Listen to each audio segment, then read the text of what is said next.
Alternating current basics यहाँ पर हम लोग पढ़ेंगे mean value, RMS value, instantaneous value, circuits में आ जाएगा purely resistive, purely capacitive, purely inductive. उसके बाद में अपने यहाँ पर आ जाएगा quality factor, qualitative factor, phasor diagram, resonance और LCR circuit. Origin of AC की अगर हम लोग बात करें तो इलेक्ट्रोमैग्नेटिक इंडक्शन हम लोगों ने पढ़ा था, जहाँ पर हम लोग को जो कॉयल थी उसको हम लोग रोटेट कर रहे थे मैग्नेटिक फील्ड के अंदर, जहाँ पर इंडक्टिव करंट अपना फ्लो हो रहा था। उसी इंडक्टिव करंट की वजह से हमारे पास एसी करंट आया। यहाँ पर अगर हम लोग बात करें तो फिर जो अपना कह सकते हैं जो इंडक्टिव अपना आएगा, क्या इंडक्टिव अपना आएगा वोल्टेज, जिसको हम लोग कहते हैं ई, तो वो आ जाएगा बी ए ओमेगा साइन ओमेगा टी। उसका ने यहाँ पर हम लोग को ग्राफ दिए गए करंट की अगर हम लोग बात करें तो फिर डीसी करंट, डीसी अपना यूनिडायरेक्शन हो जाएगा, एसी अपना बाई डायरेक्शन हो जाएगा। बाकी सब इसमें होल्ड करेंगे properties. Okay, advantages of AC over DC की अगर हम लोग बात करें, अल्टरनेटिव करंट इजीली प्रोड्यूस हो जाएगा। अल्टरनेटिव करंट को हम लोग ट्रांसफर कर सकते हैं लंबी डिस्टेंस से, अल्टरनेटिव करंट चीपर है और बाकी बिला बिला बिला। और यहाँ इसके साथ में इसको स्टेप डाउन और स्टेप अप कर सकते हैं ट्रांसफार्मर की हेल्प से। जो इन्वर्टर होता है अपने घर में, वो दोनों काम करता है, एसी टू डीसी भी करता है, डीसी टू एसी भी करता है। जब बैटरी चार्ज होती है तो वो एसी को डीसी करता है, और जब हम लोग बैटरी का करंट यूज़ करते हैं तब वो डीसी टू एसी करता है। इसके बाद अगर हम लोग बात करें तो I equal to I not sine omega t या फिर कॉस ओमेगा टी भी बोल सकते हैं, ये डिपेंड करता है आगे के उसके ऊपर। और साथ में फ्रीक्वेंसी है यहाँ पर, number of cycle completed in 1 second, इसको हम लोग कहते हैं frequency.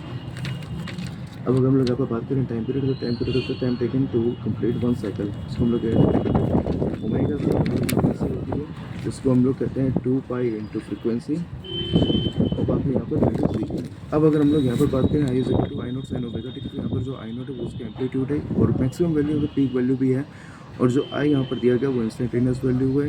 Same goes with E is equal to E not sine omega T, यहाँ पर ई नॉट अपना एम्पलीट्यूड है, फिर मैक्सिमम वोल्टेज है, फिर पीक वोल्टेज है, ई अपना इंस्टेंटेनियस वैल्यू है, इंस्टेंटेनियस वोल्टेज है। इंपॉर्टेंट अगर हम लोग यहाँ पर बात करें तो average value, mean value, RMS value, effective value, RMS को इफेक्टिव भी कहते हैं, पीक वैल्यू और मैक्स वैल्यू, ये यहाँ पर हम लोग को इंपॉर्टेंट दिए गए। अगर हम लोग एवरेज की बात करें तो एवरेज अपना क्या आता है, वाई डी एक्स अपॉन में इंटीग्रेशन ऑफ डी एक्स। यहाँ पर इंटीग्रेशन की बात करें, डिफरेंस आगे कहते हैं इंटीग्रेट करना किसी फंक्शन को उसके रिस्पेक्ट में, फिर उसी को उससे डिवाइड कर देना। कंप्लीट साइकिल की बात करें, आई एवरेज अगर हम लोग कंप्लीट साइकिल में करें तो वो 0 आएगा।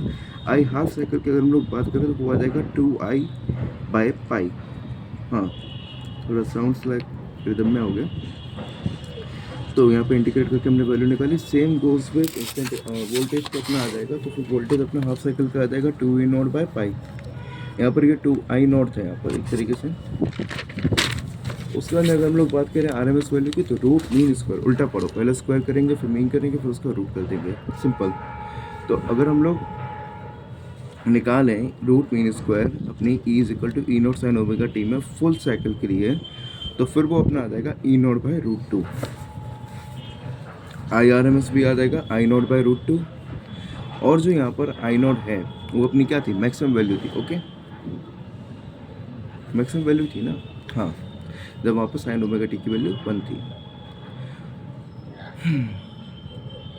उसके अंदर अगर हम लोग यहाँ पर बात करें तो 220 वोल्ट ज़्यादा खतरनाक होगा, फिर 220 वोल्ट डीसी ज़्यादा खतरनाक होगा, 220 वोल्ट डीसी या फिर 220 वोल्ट डीसी ज़्यादा खतरनाक होगा। तो यहाँ पर हम लोग का 220 वोल्ट एसी ज़्यादा खतरनाक होगा, क्योंकि उसमें आरएमएस वैल्यू हमको कितनी दी गई होती है, 220, जो कि कांस्टेंट रहती है। लेकिन अगर हम लोग उसकी मैक्सिमम वैल्यू निकालें तो वो 311 वोल्ट आ जाएगी, यानी कि 220/2 लोड। उसके अंदर हम लोग बात करें आगे, यहाँ पर हम लोग के क्वेश्चन दिया गया peak value of 2 ampere AC current, जहाँ पर हम लोगों ने 2√2 का उसको I is equal to 100√2 cos 50t ampere. तो फिर यहाँ पर उसकी आर एम एस वैल्यू निकालनी है, वो भी हम लोग निकाल देंगे आई नॉट बाय रूट 2 करके। Okay, I R M S आ जाएगा। उसके अंदर यहाँ पर एक इंपॉर्टेंट क्वेश्चन दिया गया I is equal to 100√2 sin 100πt।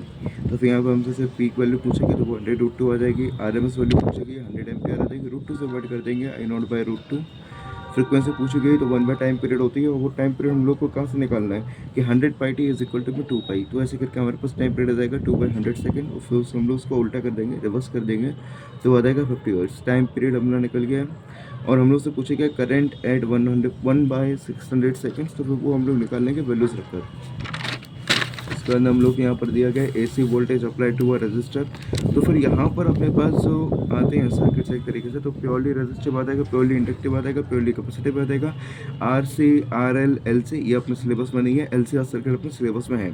Purely resistive circuit की बात यह है कि इसमें I और E सेम फेज में होते हैं। प्योरली इंडक्टिव में बात यह है कि इसमें जो अपना वोल्टेज है वो पाई बाय 2 से लीड करता है, लीड मतलब आगे है, ठीक है। और जो कैपेसिटिव में अगर हम लोग बात करें प्योरली कैपेसिटिव में, तो कैपेसिटिव का सी और करंट का सी, हाँ ट्रिक है याद करने की ऐसे। तो सी से यहाँ पर सेम है, तो हम लोग कह सकते हैं कि यहाँ पर जो करंट होगा वो अपना पाई बाय 2 से आगे की तरफ होगा। तो अगर हम लोग प्योरली रेजिस्टिव की बात करें तो यहाँ पर I is equal to I not sine omega t होगा और E is equal to E not sine omega t होगा। फेजर डायग्राम बढ़िया सेम बनेंगे। अब यहाँ पर अगर हम लोग बात करें तो ग्राफ में ई नोट की वैल्यू ऊपर की होती है क्योंकि V is equal to I R होता है। तो हम लोग कह सकते हैं यहाँ पर जब करंट से कुछ मल्टीप्लाई करेंगे तभी वोल्टेज आएगा, तो डेट मीन्स करंट अपना छोटा है वोल्टेज से। उसके अंदर प्योरली इंडक्टिव की बात करें तो प्योरली इंडक्टिव में हमें मालूम है कि अपना जो वोल्टेज होता है वो पाई बाय 2 से लीड करता है। उसका रीज़न क्या है? Self inductance. Phi is equal to L I, E is equal to में d phi by D t. Modulus की वैल्यू बात करें हम लोग यहाँ पर, तो एल तो अपना बाहर आ जाएगा, आई नॉट भी बाहर आ जाएगा, और जब डिफरेंशिएट करेंगे तो वहाँ पे वो कॉस में चला जाएगा, और कॉस को इंटरचेंज करेंगे जब हम लोग साइन है तो पाई बाई 2 हम लोग उसमें ऐड कर देंगे। तो बेसिकली जो इक्वेशन बनकर आती है अपनी ई नॉट की, क्या कहते हैं सॉरी, ई की वैल्यू जो अपनी निकल कर आती है वो आती है E not sine omega t plus का 5 प्लस का पाई बाई 2। वहीं पर जो आई की वैल्यू आती है वो आती है I not sine omega t plus का 5। तो हम लोग यहाँ पर देख सकते हैं कि पाई बाई 2 से लीड कर रहा है। इसका फेजर डायग्राम अपना बना लेंगे, एनसीईआरटी वाले में थोड़ा अलग अलग करके दिया गया, और साथ में इसका ग्राफ बना लेंगे। उसका नहीं प्योरली कैपेसिटिव की बात करें तो प्योरली कैपेसिटिव में जो करंट होता है अपना लीड करता है। उसका रीज़न है Q is equal to C V. हाँ, जब क्यू को डिफरेंशिएट करेंगे D Q by D T कर तो वहाँ से सी ई नॉट ओमेगा और फिर यहाँ से कॉस ओमेगा टी हो जाएगा। कॉस ओमेगा टी को जब हम लोग साइन में इंटरचेंज करेंगे तो फिर साइन की वजह से, साइन इंटरचेंज की वजह से पाई बाई 2 उसमें ऐड हो जाएगा। इस वजह से यहाँ पर ये लीड करता है। अब अगर हम लोग यहाँ पर ध्यान से देखें तो आई इज इक्वल टू में ई नॉट, क्या कहते हैं, आई इज इक्वल टू में E not omega C, E not omega C अपने यहाँ पर आ जाएगा। अगर हम लोग देखें आई इज इक्वल टू में ई नॉट ओमेगा सी यहाँ पर दिया गया है, तो ई नॉट इज इक्वल टू में आई नॉट अपॉन में ओमेगा सी। तो यहाँ पर 1 अपॉन में ओमेगा सी जो है वो अपना हम लोग यहाँ पर कहेंगे एक्स सी, और जो एक्स सी है वो अपना कैपेसिटिव रिएक्टेंस है जो कि अपना रेजिस्टर की तरह काम कर रहा है प्योरली कैपेसिटिव सर्किट में। ओके, तो यहाँ पर हम लोग कह सकते हैं कि E not is equal to I not X C और E R M S equal to I R M S X C. 1/√2 से मल्टीप्लाई कर दिया तो फिर यहाँ से अपने आर एम एस के थ्रू आ गया अपना इक्वेशन। सेम गोज पूरा इंडक्टर में आ जाए। यहाँ पर इंडक्टर में क्या था, एक्सएल हम लोगों ने लिया था, ज़रा मैं उस पर जाना चाहूँगा। तो ई नोट इज इक्वल टू में आई नोट इंटू में ओमेगा एल, ये अपने डिफ्रेंशिएट करने के बाद में आया था। तो जो यहाँ पर ओमेगा एल है वो अपना एक्सएल हम लोग बोल देंगे। एक्सएल क्या अपना इंडक्टिव रिएक्टेंस है जिसकी यूनिट ओम है, और एक्सी की भी यूनिट ओम है। तो यहाँ पर एक्सएल जो है वो रेजिस्टेंस की तरह काम कर रहा है इंडक्टिव सर्किट में, ठीक है। इसके अंदर हम लोग बात कर देंगे लीड और लैग। तो लीड का मतलब होता है आगे, लैग का मतलब होता है पीछे। अब यहाँ पर हम लोग के एक बल्ब को क्वेश्चन दिया गया है 150 वॉट का, 220 वोल्ट इसमें लगाया गया और 60 हर्ट्ज के हम लोग को फ्रीक्वेंसी दी गई है। तो इसको सॉल्व करते रहे हम लोग देखेंगे कि पी इज इक्वल टू में यूज़ कर वह आर होता है, तो यहाँ से हम लोग आर की वैल्यू निकाल देंगे। फिर रेजिस्टेंस की वैल्यू पुट करके हम लोग करंट की I R M S value भी निकाल देंगे, जो कि हो जाएगा E R M S by R. और ई आर एम एस अपना क्या होगा, ई आर एम एस अपना होगा ई नॉट अपॉन में √2। सिंपल। तो यहाँ से ई नोट की वैल्यू क्या आ जाएगी अपनी, निकाल देंगे हम लोग, इजी है, ठीक है। उसके अंदर अगर हम लोग बात करें तो एक क्वेश्चन हम लोग को यहाँ पर दिया गया है v इज इक्वल टू में 140 साइन और फिर 314 टी, फिर यहाँ से हम लोग 100 पाई करके वो निकल आएगा। सिंपल है। इसी के साथ अपना ये पार्ट 1 कंप्लीट होता है।